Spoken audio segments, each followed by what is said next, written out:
जिनका भेद को वर्तमान रस दे। श्री हरिजू सुनो इतिहास, तुम श्रोताया माल के तब पद रज हम दास। मंगल आदि विचार रह वस्तु न और अनूप, हरिजन को यश गावते श्री हरिजन मंगल रूप। सब संतन निर्णय कियो मति श्रुति पुराण इतिहास, भजबे को दोई सुधर है के हरि के हरिदास। भक्ति भक्त भगवंत गुरु चतुर्नाम वपुए, इनके पद बंधन किए तो नासत विघ्न अनेक। हरि शरणम। अनंत कोटि अनंत अनंत कोटि ब्रह्मांड नायक सबके कल्याण गुण निलय गिरे पृथ्वी सर्वेश्वर परात्पर परब्रह्म भक्तवांचा कल्पतरु भक्तवत्सल शरणागत वत्सल। भगवान की महती कृपा करुणा से हम आप सब श्री भक्तमाल जी का श्रवण लाभ ले रहे हैं। एक बार प्रेम से बोलिए भक्तवत्सल भगवान की जय। नारायण। आशा करता हूँ कि मेरी आवाज आप लोगों को क्लियर आ रही होगी। संभवतः नेटवर्क की थोड़ी सी आज दिक्कत है, क्योंकि कुछ लोगों का मैसेज भी है कि आज हम ज्वाइन नहीं हो पा रहे। तो आशा करता हूँ मेरी आवाज क्लियर है। हम लोग श्री रघुनाथ दास गोस्वामी जी का चरित्र सुन रहे थे और हमने सुना किस प्रकार से श्री रघुनाथ दास गोस्वामी जी महाराज जो है भगवान के भजन में इतना तल्लीन हो गए कि स्वयं श्री ठाकुर जी ही उनकी सेवा के लिए अब पधारे हैं। जैसे श्री भगवान ने माधव दास जी की सेवा की, उसी प्रकार से श्री भगवान ने श्री रघुनाथ दास गोस्वामी जी की भी खूब सेवा शुश्रूषा की। भगवान भक्तों के भक्त हैं, इसलिए पूज्य गुरुदेव भगवान कहते हैं कि सबसे बड़े भक्त तो भगवान ही है। भगवान से बड़ा कोई दूसरा भक्त है ही नहीं, क्योंकि जो भगवान का भक्त है वो भगवान की भक्ति करता है। पर भगवान उनसे भी बड़े भक्त इसलिए हैं क्योंकि भगवान अपने आश्रित की भक्ति करने लग जाते हैं। ये गुण सामान्य जीव में नहीं है। जैसे मान लीजिए कोई व्यक्ति है जो हमारी सेवा कर रहा है, अब भले ही हम उसका आदर करें, उसका खूब सम्मान करें और उसे जो है अपने समान ही समझें, पर हम उसके सेवक नहीं बन जाएंगे। हम अगर वो कहे कि आप हमारी सेवा करो तो वो संभव नहीं है। यहाँ तक कि जो माता पिता हैं वे भी बालक की सेवा तो करते हैं जब बालक कभी बीमार हो गया या कुछ भी है, परंतु जो अहम है मातृभाव का पितृभाव का वो नहीं जाता है। पर भगवान इतने करुणामय हैं कि भगवान अपना अहम ही त्याग देते हैं कि मैं भगवान हूँ। भगवान सब भूल जाते हैं। इसलिए श्री बिंदु जी महाराज ने कहा, प्रबल प्रेम के पाले पढ़कर प्रभु का नियम बदलते देखा, अपना मान टले टल जाए भक्त का मान ना टलते देखा। अपना मान टले टल जाए, भगवान को अपने मान की भी चिंता नहीं, भगवान अपने मान से भी ऊपर उठ जाते हैं। यही भगवान की भगवत्ता है। सामान्य जीव में या देवी देवताओं में भी इतनी सामर्थ्य नहीं जो करुणा श्री भगवान में है। इसलिए श्री गोस्वामी जी ने कहा, बिनु सेवा जो द्रवे दीन पर, बिनु सेवा जो द्रवे दीन पर, राम सरस को नाम ऐसो उदार जग मान। तो ऐसा ही एक बड़ा सुंदर और बड़ा अद्भुत चरित्र हमें आज सुनना है। करुणा की साक्षात मूर्ति श्री नित्यानंद महाप्रभु और श्री कृष्ण चैतन्य महाप्रभु। एक बार प्रेम से बोलिए भक्तवत्सल भगवान की जय।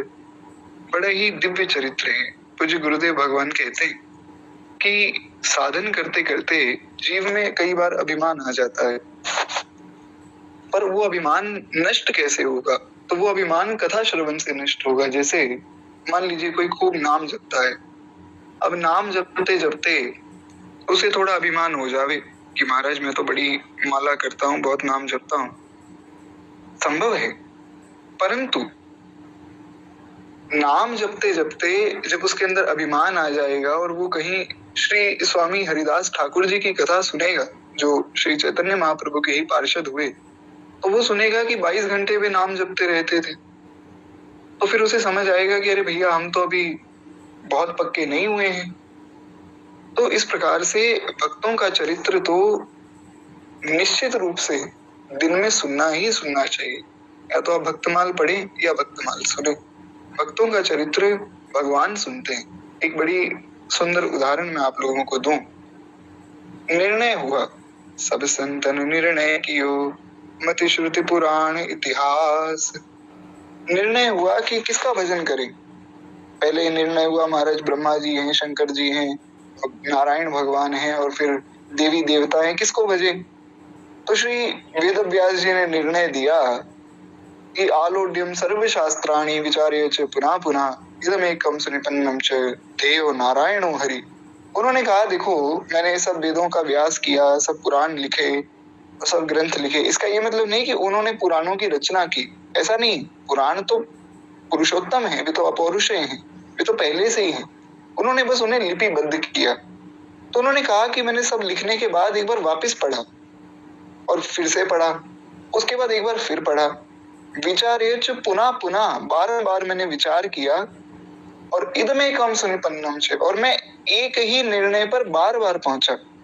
जैसे मान लीजिए कोई मेरे समक्ष बैठा है, जैसे हमारे युवराज जी बैठे हैं सामने, तो मान लीजिए ये यहाँ मेरे सामने प्रत्यक्ष बैठे हो और मैं इनसे कुछ चर्चा कर रहा हूँ। तो ये कहें कि देखिए भैया, दो प्रकार से हम एक काम को कर सकते हैं, एक ऐसे और एक ऐसे। अब हम बैठकर और ऑप्शंस देखें तो फिर समझ आए कि नहीं, दो प्रकार से नहीं, 4 प्रकार से किया जा सकता है। तो अब समझ में ये आया कि 4 तरीके तो हैं, पर करना किससे है। तो फिर हम बैठकर विचार करें, दो लोग विचार करेंगे तो हो सकता है कि हम सोचे कि नहीं, पहले जो 2 ऑप्शन सोच रहे थे वही ठीक है, उनमें से एक चुनेंगे। पर हो सकता है कि अब 4 लोग और जुड़ जाएं, जितने लोग यहाँ बैठे हैं सब आ जाएं। अब कोई कहे नहीं इस तरीके से करो, कोई कहे इस तरीके से करो। तो श्री व्यास जी ने कहा कि मैंने सबकी बातों को भी सुना, अपने मन को भी सुना, और अंततो गत्वा हर बार एक ही निर्णय पर हम पहुंचे। अब जैसे मान लीजिए 4 लोग बैठे हैं और एक व्यक्ति कहे कि पहला तरीका सही है, दूसरा कहे दूसरा सही है, तीसरा कहे तीसरा सही है और चौथा कहे चौथा सही है। अब 4 बार विचार हुआ और चारों अलग अलग ऑप्शंस आए, फिर कंफ्यूजन हो जाएगी क्या चुने। पर श्री व्यास जी कह रहे हैं, विचार्य च पुनः पुनः इदमेकं सुनिपन्नम च। हम बार बार एक ही निर्णय पर पहुंचे कि ध्येयो नारायणो हरि। निर्णय एक ही रहा कि नारायण का भजन करना चाहिए। इसलिए श्री काकभूषुंडी जी कहते हैं, निज अनुभव अब कहूं खगेसा, बिनु हरि भजन न जाहि कलेसा। तो हरि का भजन करो। अब ये तो हो गया, पर भगवान कह रहे हैं कि मैं तो भक्तों का दास हूँ, मैं तो हूँ भगतन को दास, भगत मेरे मुकुट मणि।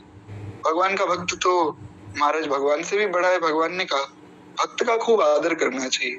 हमारे गुरुदेव भगवान तो कहते हैं, भैया कोई भक्त ना भी दिखे कि तिलक नहीं है, कंठी नहीं है, तो भी आदर करो। क्यों? क्या पता वो आंतरिक भक्ति करता हो, बाहर ना दिखाता हो। इसलिए भगवान के भक्त तो सदा ही पूजनीय है। तो कोई भी भक्त दिख जावे, वैष्णव दिख जावे, प्रणाम करना चाहिए। ठीक है, दंडवत ना कर सके, कम से कम मन से आप प्रणाम करें और प्रसन्नता होनी चाहिए। अरे ये तो हमारा है, ये तो महाराज श्री ठाकुर जी का है। अब जैसे आप सब तो भक्त वैष्णव जन हैं, आपके अंदर बड़े भाव हैं। मैं थोड़ा कुटिल व्यक्ति हूँ, तो भाववादी तो ज्यादा है नहीं, परंतु अब जैसे मुझे श्री प्रेमानंद बाबा को खूब लोग सुनते हैं और महाराज जी से बहुत से लोग दीक्षित भी हैं। तो कई बार रास्ते चलते कोई ऐसा व्यक्ति दिख जाता है, महाराज खूब सुंदर हरिवंशी तिलक लगाया है, गले में कंठी माला है, तो देखकर मन को बड़ी शीतलता मिलती है कि वाह, एक वैष्णव का दर्शन हुआ। तो इस प्रकार से भक्त का आदर हमें करना चाहिए। यद्यपि मैं नहीं जानता हूँ भक्तों का आदर करना, परंतु हमें भक्त को देखकर प्रणाम करना चाहिए। तो भगवान ने तो ये बात कह दी।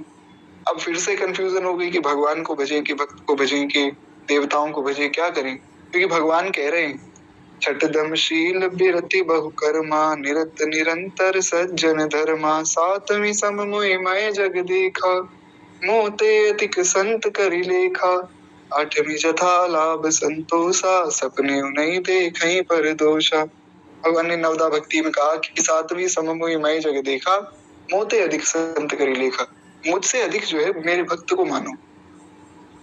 हनुमान जी ने कहा कि मोरे मन प्रभु अस विश्वासा राम ते अधिक राम कर दासा। अब दो पक्ष हो गए, एक तो हनुमान जी की बात मानने वाले कि भगवान से बड़ा भगवान का भक्त है, दूसरा पक्ष ये कहता था कि भैया भगवान ही बड़े हैं, भक्त तो खुद भगवान का ही जो है भजन कर रहा है।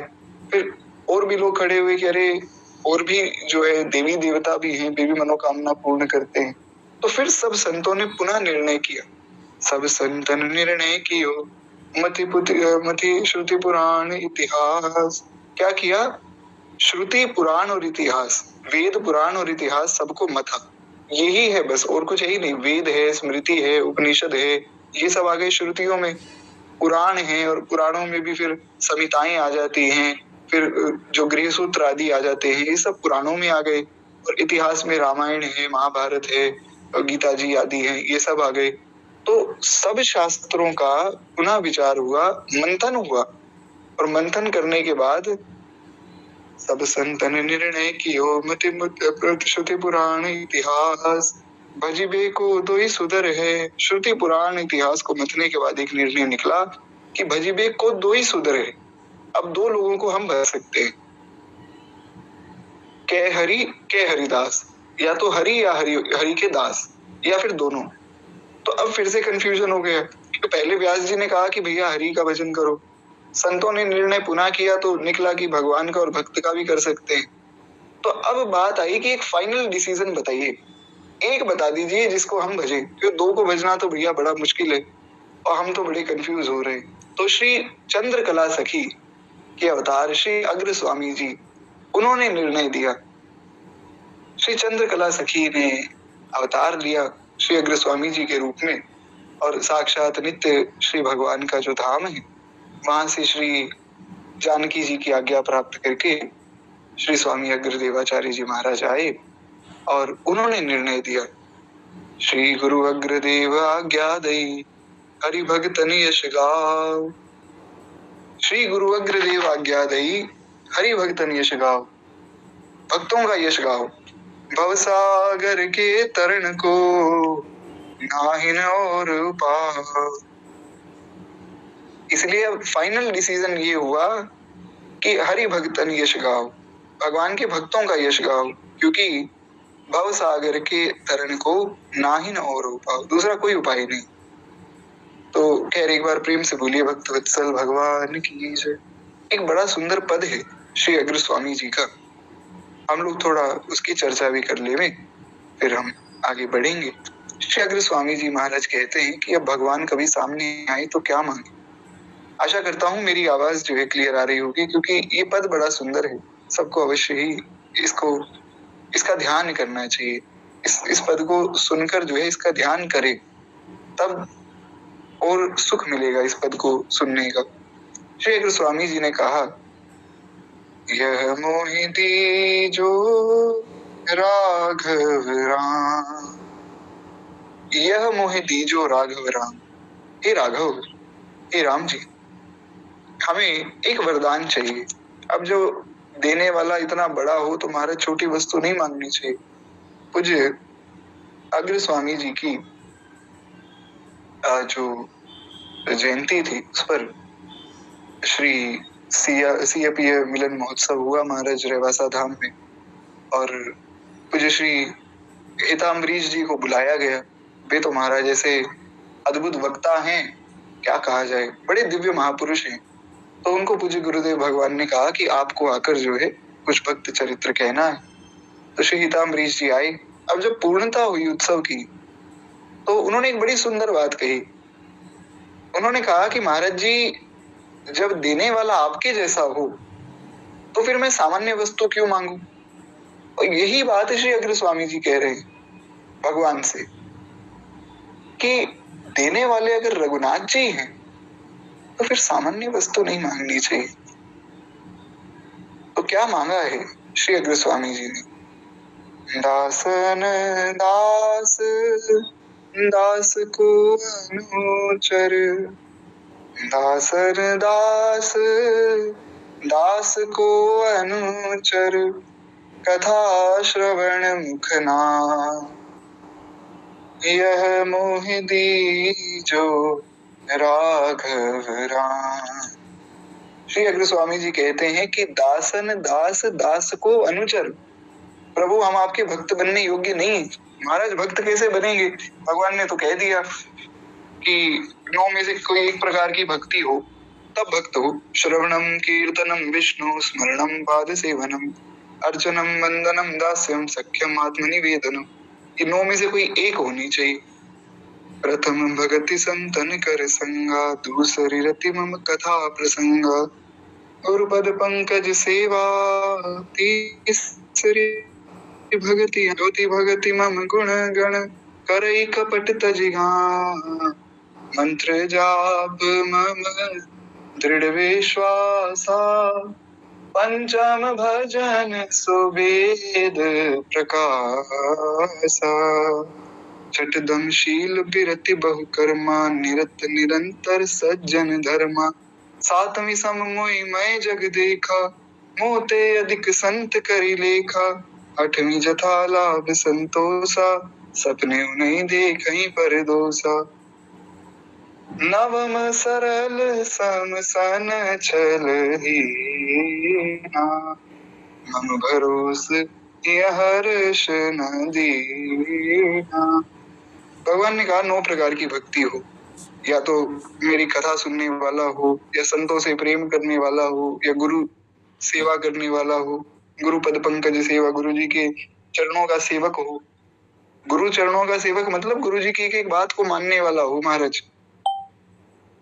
चौथी भगति मम गुण गण करई कपट तजिगान, मेरे गुणों का गान करता हो, या मंत्र बहुत दृढ़ता से जपता हो जो गुरुदेव ने दिया, और या फिर जो है सब कर्मों को छोड़कर केवल मेरा ध्यान मेरा स्मरण करता हो, या फिर जो है सबको समान देखे, सब में मुझे देखे,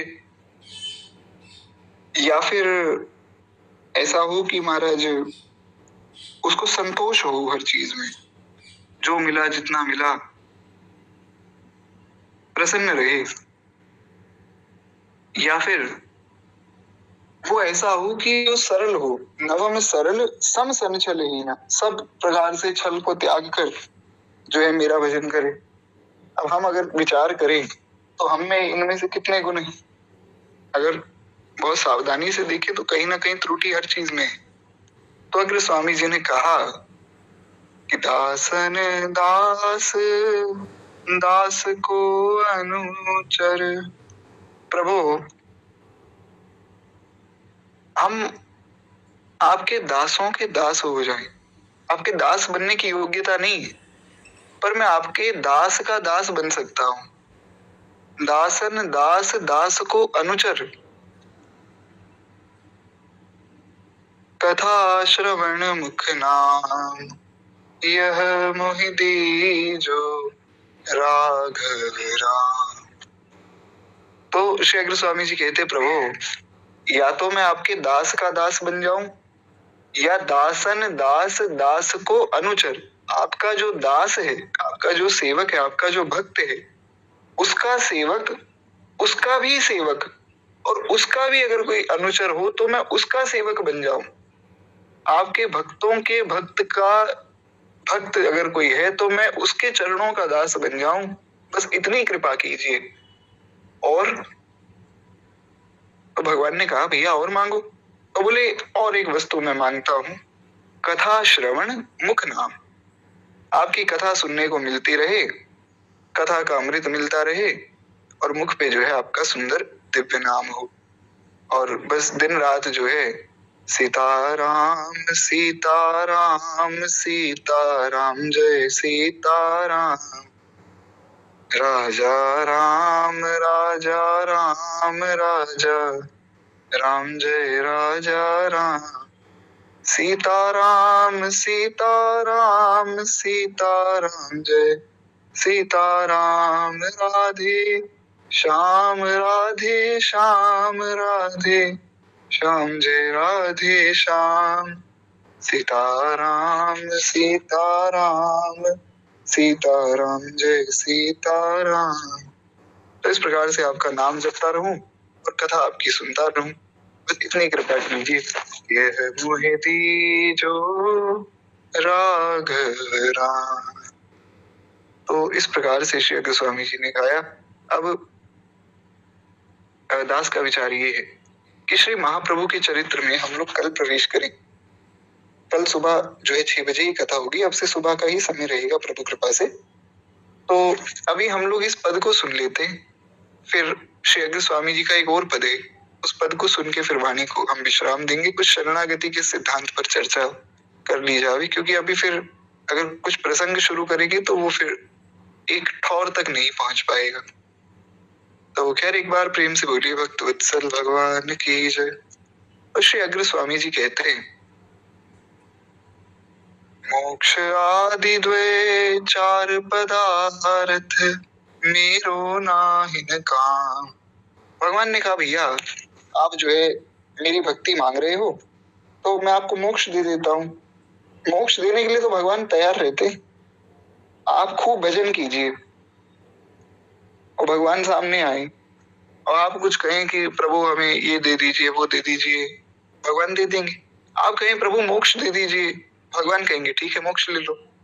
तो भक्त इसलिए तो मोक्ष मांगता नहीं है, क्योंकि जो ज्ञानी है, ध्यानी है, योगी है, वो लाखों लाखों साल तपस्या करके अंत में मांगते हैं कि प्रभु मोक्ष मिल जावे। भक्त जो है बड़ा चालाक होता है महाराज। भक्त समझता है कि प्रभु की चाल है, अरे मोक्ष देने के लिए तो तैयार ही रहते हैं, लो भैया मोक्ष ले लो। तो मोक्ष नहीं चाहिए, इसलिए श्री अग्र स्वामी जी ने कहा मोक्ष आदि द्वे चार पदार्थ, धर्म अर्थ काम और मोक्ष आप दे तो दोगे पर मुझे चाहिए ही नहीं। मेरो नाहिन काम, चरण रेणु साधन की सिर पर, कृपा करो सुख धाम, यह मोहि दीजो राघव राम। कहते हैं कि हे प्रभु आप जो है हमें अपने चरणों की धूल प्रदान कर दीजिए, बस आपकी कृपा प्राप्त हो जाए और आपके भक्तों के चरणों की धूल मिल जावे, यही हमारा कल्याण कर दे। ये अग्र स्वामी जी के जो पद हैं ये सामान्य रूप से उपलब्ध नहीं है महाराज, ये पद इतने सुंदर हैं। अब कुछ ऐसी कृपा हुई ठाकुर जी की कि कल कुछ भाव बना ये पद सुनते हुए, तो श्री अग्र स्वामी जी ने ही कृपा करके कुछ पद भेज दिए। तो हम पर बड़ी कृपा हुई, हम लोग यदा कदा इन सब पदों को आगे सुनेंगे कथा में। एक बार प्रेम से बोलिए श्री अग्र स्वामी जी महाराज की जय। तो भगवान ने कहा कि अब क्योंकि अग्र स्वामी जी तो श्री चंद्रकला जी ही हैं साक्षात, तो भगवान ने कहा कि सखी तुम मोक्ष ले लो। तो श्री अग्र स्वामी जी ने कहा कि हमें चाहिए ही नहीं, आप दे रहे हैं आपका खूब आदर है, पर जैसे कोई अपना हो, कोई पतिव्रता नारी है, वे अपने पति से कुछ भी कह सकती है, उसी प्रकार से भक्त भगवान से कुछ भी कह सकता है। अब जैसे श्री काकभुशुंडी जी के सामने ठाकुर जी आए, भगवान ने कहा काकभुशुंडी हम तुम्हें जो है पुनः मनुष्य का रूप दे देते हैं, देवताओं का रूप देंगे। देवताओं का स्वरूप बहुत दिव्य होता है महाराज, मल मूत्र आदि पसीना आदि ये सब देवताओं में नहीं होता है। देवताओं का शरीर दिव्य है, उनके शरीर से सुगंध आती है और उनका शरीर जमीन पे नहीं रहता है, थोड़ा सा हवा में भी रहता है, उनके शरीर से तेज निकलता है। तो ये जो सामान्य शरीर हैं ये तो सब नश्वर हैं, देवताओं का नश्वर भी नहीं है, वे बूढ़े भी नहीं होते। भगवान ने कहा इतना सुंदर दिव्य रूप दे देता हूं तुम्हें, काम से भी सुंदर। तो श्री काकभुशुंडी जी ने कहा प्रभु और क्या क्या ऑप्शंस हैं वो बताइए, फिर मैं एक चुन लूंगा।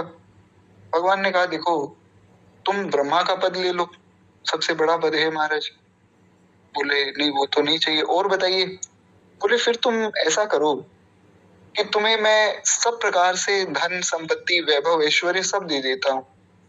काकभूषुंडी जी ने कहा और क्या मिलेगा? भगवान ने कहा मोक्ष ले लो। सारी ऑप्शंस देने के बाद भगवान ने कहा तुम चुन लो, देख लो इसमें से क्या चाहिए वो फिर मैं देके मैं अपना पुनः चला जाऊं धाम में। तो श्री काकभूषुंडी जी चुपचाप खड़े हो गए। भगवान को लगा सोच रहे होंगे, पर बड़ी देर हो गई काकभूषुंडी जी बोले ही नहीं। तो श्री भगवान ने कहा कि भैया बोलो क्या चाहिए? काकभूषुंडी जी ने कहा प्रभु आप बड़े चालाक हैं, वैसे बड़े भोले बनते हैं कि दुनिया के सामने कि अरे महाराज राम जी तो बड़े भोले हैं, सीधे साधे हैं, पर मैं जानता हूँ आप बड़े चालाक हो। भगवान ने कहा कैसे? बोले सारी बातें तो कह दी, मुख्य जो बात है अपनी भक्ति वो तो आपने गिनाई नहीं। तो बढ़िया बढ़िया चीजें तो आप छिपा कर रखते हो, तो ये तो बात उचित नहीं। अब यद्यपि ये मर्यादा नहीं है, भगवान से इस प्रकार से बोलना मर्यादा नहीं है, परंतु जैसा दास ने निवेदन किया कि एक पतिव्रता नारी अपने पति से कुछ भी कह सकती है, तो उसी प्रकार से भक्त भगवान से कुछ भी कह देता है, क्योंकि भगवान बड़े करुणा में। हमने कथा की शुरुआत ही यहाँ से की कि भगवान से बड़ा कोई भक्त भी नहीं, क्योंकि सामान्य व्यक्ति अगर किसी को अपनी सेवा में लेगा तो वो सेवक नहीं बन सकता है उसका, पर महाराज भगवान सेवक के सेवक हो जाते हैं। इसलिए श्री गोस्वामी जी ने कहा कि प्रभु तरु तर कपि डार पर देखिए आप समान, तुलसी कहूँ न राम सो साहिब शील निधान। तुलसी कहूँ न राम सो साहिब शील निधान। राम जी जैसा कोई साहिब हो ही नहीं सकता है। बड़ा सुंदर स्वरूप है भगवान का। राम सरिस को नाहि ऐसो को उदार जग माहि। भगवान के जैसा कौन उदार होगा महाराज? और ऐसे ही भगवान के भक्त होते, बड़े उदार। तो खैर एक बार प्रेम से बोलिए श्री भक्त वत्सल भगवान की जय। तो अग्र स्वामी जी ने कहा प्रभु आप मोक्ष की बात कर रहे हैं पर हमें तो चाहिए ही नहीं। भगवान ने कहा फिर आपको क्या चाहिए? तो अग्र स्वामी जी कहते हैं कि चरण रेणु साधन की शिर पर कृपा करो सुखधाम। तो भगवान ने कहा कि चलो आपको चरण रज मिल जाएगी, और कुछ मांगना है आपको? तो श्री अग्र स्वामी जी कहते हैं संतन सो अनुराग निरंतर इहि विधि बीते आं, अग्रदास चाहत हरि चर्चा सुधा सिंधु विश्राम, यह मोहि दीजो राघव राम। संतन सो अनुराग निरंतर इहि विधि बीते यहाँ।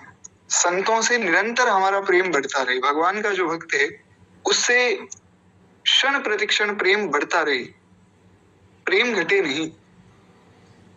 प्रेम का स्वरूप है कि प्रेम घटता नहीं महाराज, प्रेम बढ़ता ही जाता है। तो संतों से हमारा निरंतर अनुराग बढ़ता रहे और यही विधि बीते हम, और पूरा समय हमारा इसी विधि से बीते संतों की सेवा में। अग्रदास चाहत हरि चर्चा सुधा सिंधु विश्राम। बस आपकी चर्चा में और आपके भक्तों के संग में ही हमारे जीवन का अंत हो जावे, यही हमारी चाहत है। अब संसार का काम बने चाहे बिगड़े, संसार मिले ना मिले, हमें तो प्रभु आपके भक्तों का संग मिल जावे, आपकी कथा मिल जावे, हमारा काम तो हो गया। संसार के लोग भले ही कहते रहे भैया ये भी छूट जाएगा वो भी छूट जाएगा, अरे तुम्हारी लाइफ का क्या होगा, कैसे एंजॉय करोगे? तो अग्र स्वामी जी ने कहा वो सब चीजें हमें चाहिए ही नहीं। अब कोई आपको आकर कहे कि देखो सब नाच रहे हैं, सब गा रहे हैं और सब पार्टी कर रहे हैं, तुम नहीं कर रहे हो, तो ये नहीं सोचना चाहिए कि अरे हम छूट गए किसी चीज में। हमें ये सोचना चाहिए कि वो हमारी वस्तु ही नहीं, वो हमारा मार्ग ही नहीं है। हम इसके लिए थोड़ी आए हैं संसार में। हमारा मार्ग तो है भजन का मार्ग। कोई कहे भैया बड़ा सुंदर कीर्तन हो रहा है और तुम यहाँ बैठे हो, तब सोचना चाहिए कि अरे कीर्तन कैसे छूट गया। कोई कहे बड़ी सुंदर कथा चल रही है, चलो कथा सुने, तब भागना चाहिए। हमारा स्वरूप है भजन। इसलिए श्री चैतन्य महाप्रभु का चरित्र हमें सुनना है, पर उससे पूर्व उनकी शिक्षा को तो समझें। जीवेर स्वरूप होवे नित्य कृष्ण दास। श्री महाप्रभु का चरित्र हम सुने और उससे पहले ये समझे उन्होंने कहा क्या। जीवेर स्वरूप होए नित्य कृष्ण दास। जीव का स्वरूप है नित्य भगवान का दास। इसलिए श्री रघुनाथ दास गोस्वामी जी का चरित्र भी हमने सुना, उसमें भी हमने इस सिद्धांत को समझा और बहुत गाढ़ रूप से समझा। तो श्री रघुनाथ दास गोस्वामी जी का चरित्र तो खैर यहाँ पूर्ण हुआ। अब हम श्री चैतन्य महाप्रभु और श्री नित्यानंद महाप्रभु का चरित्र सुनेंगे, पर उससे पूर्व में हम एक पद श्री अग्र स्वामी जी का और सुने, फिर जो है वाणी को विश्राम देंगे। कल सुबह से हम श्री चैतन्य महाप्रभु के चरित्र में प्रवेश करेंगे। एक बार प्रेम से बोलिए भक्त वत्सल भगवान की जय। तो शरणागति के विषय में हम लोग जैसा चर्चा कर रहे थे कि भगवान का ही स्वभाव एकमात्र ऐसा है जिनकी शरण में जाया जा सकता है। सब संतन निर्णय की मति श्रुति पुराण इतिहास अजीबे को तो सुधर है के हरि के हरिदास। तो अग्र स्वामी जी कहते हैं, हमारे सीताराम जन्म अनेक गति अनन्य पद मन क्रम वचन निर्धार। हमारे श्री सीताराम आधार। कहते महाराज अनेक जन्म बीत गए और अनन्य गति हमें तो श्री सीताराम जी की समझ में आई, बाकी सब निराधार है। हमें एक ही बात समझ आई कि भगवान की शरण। सुखी मीन जह नीर अगाधा जिमी हरि शरण न एकहु बाधा। श्री गोस्वामी जी ने कहा कि जहां बहुत जल हो वहां ही मछली सुखी है। मछली को कहाँ सुख है? मेरो मन आनत कहाँ सुख पाओ। श्री सूरदास जी ने कहा, प्रभु अन्यत्र कहाँ सुख पाऊं? मछली अगर जल से ही बाहर आ गई तो महाराज सोने का महल हो या सोने का कटोरा हो या मिट्टी का कटोरा हो, मछली को उसमें सुख ही नहीं। मेरो मन आनत कहाँ सुख पावे जैसे उड़े जहाज के पंछी उन्हीं जहाज पे आवे। मेरो मन आनत कहाँ सुख पावे। सूरदास जी कहते हैं, प्रभु आपके मार्ग को छोड़कर मैं जाऊं कहाँ? सूरदास जी ने कहा, बाहर तो बड़ा कुसंग है। हम यही तो गलती करते हैं। हमें कोई अगर कह दे कि भैया क्या हो जाएगा अगर तुम थोड़ा तिलक आदि मिटा लो और 1 घंटे के लिए चलो पार्टी करते हैं, सब बैठते हैं और इधर उधर की व्यर्थ की चर्चा करते, तो हमें लगता है कि जब सभी कर रहे हैं तो हम क्यों नहीं कर रहे। यही भूल हो जाती है। जब सभी कर रहे हैं तो इसका आशय ये नहीं कि हम भी करें, क्योंकि हमारा वो मार्ग नहीं है। हमारा मार्ग तो भजन का मार्ग है। इसलिए श्री सूरदास जी ने कहा, जैसे उड़ी जहाज के पंछी पुणे जहाज पे आवे। वो कहाँ जाएगा उसे छोड़कर? ऐसे ही मेरो मन आनत कहाँ सुख पावे। हम श्रीधाम वृंदावन को छोड़कर, श्री ब्रजवासियों को, भक्तों वैष्णवों को छोड़कर, श्री ठाकुर जी को छोड़कर कहाँ जाएंगे? इसलिए भगवान की कथा, भगवान का नाम और भगवान का धाम, इसका आश्रय लेना चाहिए। इसलिए श्री अग्र स्वामी जी ने कहा, दासन दास दास को अनुचर कथा श्रवण मुख नाम। बस आपकी कथा सुनने को मिलते रहे, भक्त का संग मिल जावे और मुख पे आपका नाम हो, बस प्रभु। बाकी फिर संसार चाहे हमें बुलावे ना बुलावे, संसार से बात हो ना हो, संसार हमें गाली दे या हमारा सम्मान करे, हमें संसार से लेना क्या। तो ऐसा ही श्री अग्र स्वामी जी इस पद में कह रहे हैं, हमारे श्री सीताराम आधार मुझको नहीं द्वारका को बड़ो भल दशरथ दरबार। शंक नहीं पर लोक को की सब रघुपति आधार। हमारे सीताराम आधार। कहते हैं महाराज श्री दशरथ जी का बहुत बड़ा दरबार है, चक्रवर्ती राजा हैं तो पूरी पृथ्वी के राजा हैं। अयोध्या पूरी पृथ्वी की कैपिटल है। जैसे Delhi is the capital of India, हम बचपन से पढ़ते आ रहे हैं, सुनते आ रहे हैं, दिल्ली भारत की राजधानी। उसी प्रकार से अयोध्या पूरे विश्व की राजधानी। अयोध्या जी का जो राजा है वो पूरे विश्व का राजा है। इसीलिए श्री हनुमान जी महाराज, हनुमानगढ़ी के हनुमान जी, वे पूरे विश्व के राजा हैं, क्योंकि उनको श्री राम जी ने राजा बनाया अयोध्या का। और अयोध्या का राजा बनना मतलब पृथ्वी का राजा बनना। इसलिए श्री गोस्वामी जी कहते हैं कि भैया देर मत करो, हनुमान जी की शरण ले लो, हनुमान जी की शरण में हो जाओ, सब बात बन जाएगी। तो प्रजा को राजा के अनुरूप चलना चाहिए। तो हनुमान जी की शरण तो सबने ही ली महाराज। बिना हनुमान जी के तो किसी का कोई काम ही नहीं बनता है। आप देखिए हमारे ब्रजमंडल में भी श्री हनुमान जी ने ही सबको बसाया है। हमारे राधा वल्लभ लाल आए और राधा वल्लभ लाल के प्रथम सेवक कौन हुए? सिंहपुर हनुमान जी, श्री धाम वृंदावन में। आप आज भी अगर देखें तो श्री राधा वल्लभ लाल के यहाँ जो भी उत्सव आदि होते, उन सब उत्सवों में सबसे पहली प्रसादी श्री सिंहपुर हनुमान जी को जाती, प्रथम निमंत्रण उनको जाता है। आप देखिए श्री गोवर्धन जी आए, गोवर्धन जी को लाया कौन? श्री हनुमान जी त्रेता में ही ले आए थे महाराज। हनुमान जी के बिना तो किसी का काम ही नहीं बनता है। इसीलिए श्री गोस्वामी जी ने कहा, जाके गति है श्री हनुमान की, जाके गति है श्री हनुमान की, ताकि पैज पूज आई यह रेखा कुलिश पशान की, जाके गति है श्री हनुमान की, जाके गति है श्री हनुमान की, ताकि पैज पूजी आई यह रेखा कुलिश पशान। जिसका श्री हनुमान जी की गति है उसके हाथों की रेखाएं हनुमान जी बदल देते हैं। तापर सानुकूल गिरिजाहर लखन राम अरु जानकी, तापर सानुकूल गिरिजाहर लखन राम अरु जानकी। उस पर सब प्रसन्न हो जाते हैं।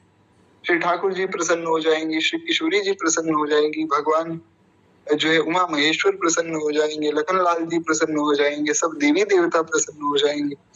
इसलिए तो श्री गोस्वामी जी ने कहा, और देवता चित्त न धरई हनुमत से सर्व सुख करई। और देवताओं को चित्त में लाने की जरूरत ही नहीं, भैया हनुमान जी को चित्त में लाओ, सब बात बन जाएगी। ज्यादा नहीं तो कम से कम एक हनुमान चालीसा का पाठ जो है नित्य करना चाहिए, आसन पर बैठकर। संभव हो तो सुंदरकांड आदि पढ़ सकते हैं। हनुमान जी से मांगे क्या? भगवान की भक्ति मांगे। जिस प्रकार से आपका प्रभु चरणों में प्रेम है वैसा ही हमारा हो, यही मांगे। तो नित्य हनुमान चालीसा पाठ तो सब वैष्णवों को करना ही चाहिए। और संभव हो तो हनुमान जी के 12 नाम हैं, उन नामों का पाठ करना चाहिए। कोई नाम जो है दास अपने मुख से ले नहीं सकता है, दास को आज्ञा नहीं है, पर आप लोगों को जो है पढ़ने चाहिए। गूगल पे सर्च करेंगे 12 नाम तो हनुमान जी के 12 नाम आ जाएंगे। तो गुरु आज्ञा के अनुरूप मैं अपने मुख से नहीं कह सकता हूँ। खैर, एक बार प्रेम से बोलिए श्री हनुमान जी महाराज की जय। तो श्री अग्र स्वामी जी ने कहा, हमारे सीताराम आधार। तो श्री अग्र स्वामी जी कहते हैं बहुत बड़ा दरबार है महाराज दशरथ जी का, पर शंक नहीं परिलोक लोक की, सब रघुपति आधार। अंदर की बात यही कि दशरथ जी के दरबार में भी सबको शीतलता रघुनाथ जी की कृपा से मिल रही है। जब श्री दशरथ जी ने सभा बुलाई, अब जो बहुत बड़े लोग होते हैं ना, तो वे क्या करते हैं, वे चर्चा करते हैं। जैसे रावण है, रावण के दरबार में सभा नहीं बैठती थी, रावण निर्णय देता था कि ऐसा किया जाएगा। पर दशरथ जी तो बहुत बड़े राजा हैं, तो दशरथ जी ने सभा बुलाई और कहा कि हमें आप लोगों से कुछ चर्चा करनी। ऐसा ही राजा होना चाहिए। राजा अगर रावण जैसा हो कि ऐसा नहीं होगा और जो मैंने कहा वो होगा, फिर महाराज बात नहीं बनेगी। बात तो दशरथ जी के न्याय से बनती है। दशरथ जी बुलाते थे सबको, बैठते थे और बात करते थे कि हमें कुछ विचार हमारे मन में है तो हम आपको बताना चाहते हैं। सबने कहा कि कहिए महाराज, क्या विचार है आपका? दशरथ जी ने कहा, देखो मैं सोच रहा हूँ कि अब राम बहुत बड़े हो रहे हैं, 15 वर्ष की आयु हो गई है राम जी की, और अब जो है क्षमा चाहूंगा, 15 वर्ष में तो भगवान का विवाह हुआ था। 27 वर्ष की आयु भगवान की हो गई थी, 27 ईयर्स कि जब राम जी हो गए, तो दशरथ जी ने सोचा कि अब हम विचार कर रहे हैं कि अब राम को युवराज बनाया जाए, राम को ही राजा बना दिया जाए। युवराज तो वे हैं ही, राम को अब राजा बनाया जाए। अब हमारा ये निर्णय है, हम रिटायरमेंट लेंगे, तो आप लोगों को अगर कोई आपत्ति हो तो आप कहिए। तो सब लोगों ने कहा, महाराज अभी उतर जाओ कुर्सी से, इसी क्षण उतर जाओ, हमें तो चाहिए ही राम जी राजा, हम तो तैयार हैं। दशरथ जी हैरान हो गए। उन्होंने सोचा कि अरे, मैंने सोचा था कि ये लोग कुछ अपना मत देंगे कि हम ये सोच रहे हैं या हम वो सोच रहे हैं। उन्होंने कहा, महाराज आप उतरिए और राम जी को बिठाइए। और गुरु जी से पूछा, गुरु जी आपका क्या विचार है? गुरु जी ने कहा, बिल्कुल राम जी को तो अभी बैठना चाहिए सिंहासन पे।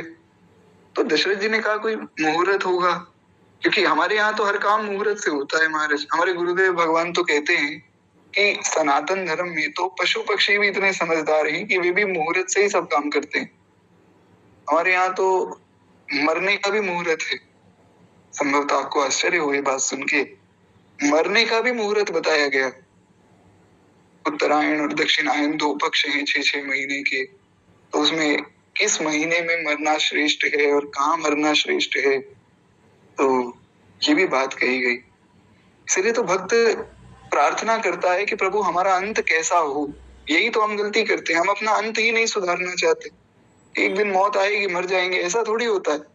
अरे प्रार्थना की जावे भगवान से। श्री गंगा जी का तट हो या यमुना का वंशीवट हो, श्री गंगा जी का तट हो या यमुना का वंशीवट हो, मेरा सांवरा निकट हो, जब प्राण तन से निकले, इतना तो करना स्वामी, जब प्राण तन से निकले, गोविंद नाम लेकर अब प्राण तन से निकले, पीतांबरी कसी हो, होठों पे कुछ हंसी हो। हे प्रभु, जब मैं मरने वाला हूँ उस समय आप आए, खूब सुंदर पीतांबर धारण किए हुए, मंद मंद मुस्कुराते हुए, हाथों में बंशी लिए, तो पीतांबरी कसी हो, होठों पे कुछ हंसी हो, छवि मन में ये बसी हो, जब प्राण तन से निकले, इतना तो करना स्वामी, जब प्राण तन से निकले, गोविंद नाम लेकर तब प्राण तन से निकले। पुरुष भक्त वत्सल भगवान की जय। तो बहुत सुंदर भाव है ये।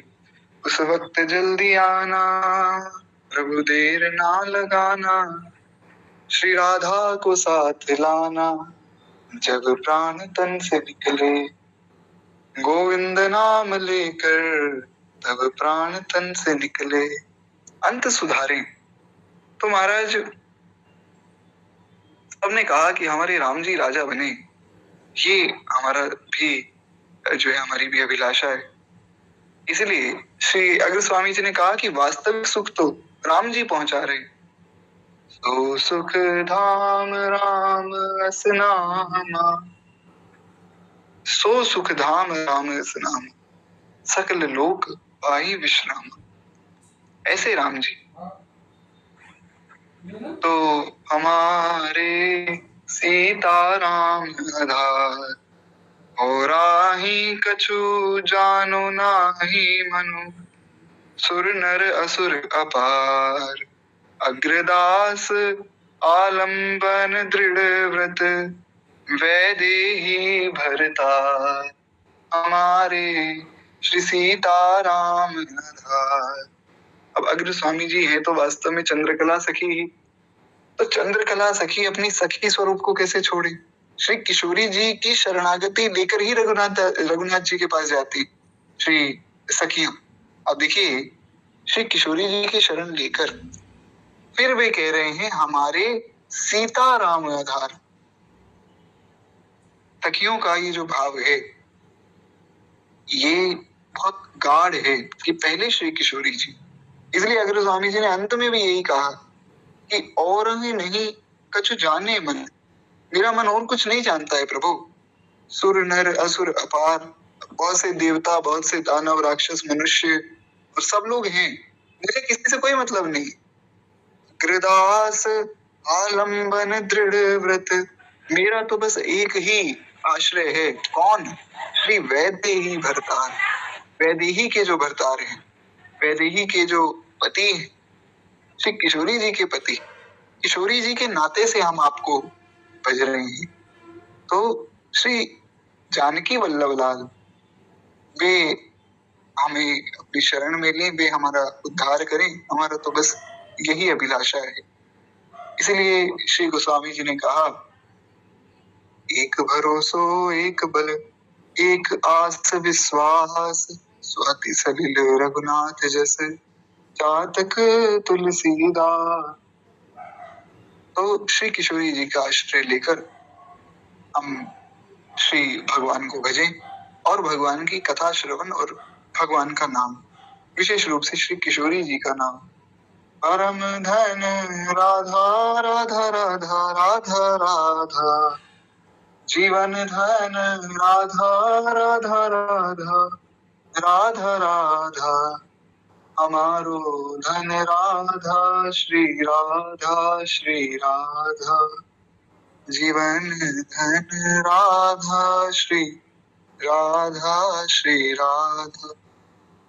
राधा, राधा नाम आधार, श्री किशोरी जी का नाम, श्री ठाकुर जी का नाम और उनकी कथा और भक्तों का संग, भक्त का संग और भक्त की प्रसन्नता।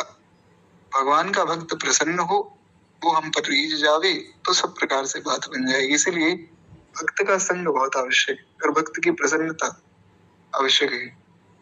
तो खैर इन्हीं शब्दों के साथ आज वाणी को विश्राम दें। अभी दास को जाना होगा, प्रश्न आदि अगर किसी का है तो कल हम सुबह 6 बजे जुड़ेंगे और श्री महाप्रभु के चरित्र में प्रवेश करेंगे, तो वहां फिर हम चर्चा कर लेंगे। अभी के लिए आप सबसे आज्ञा चाहूंगा, गलती बोल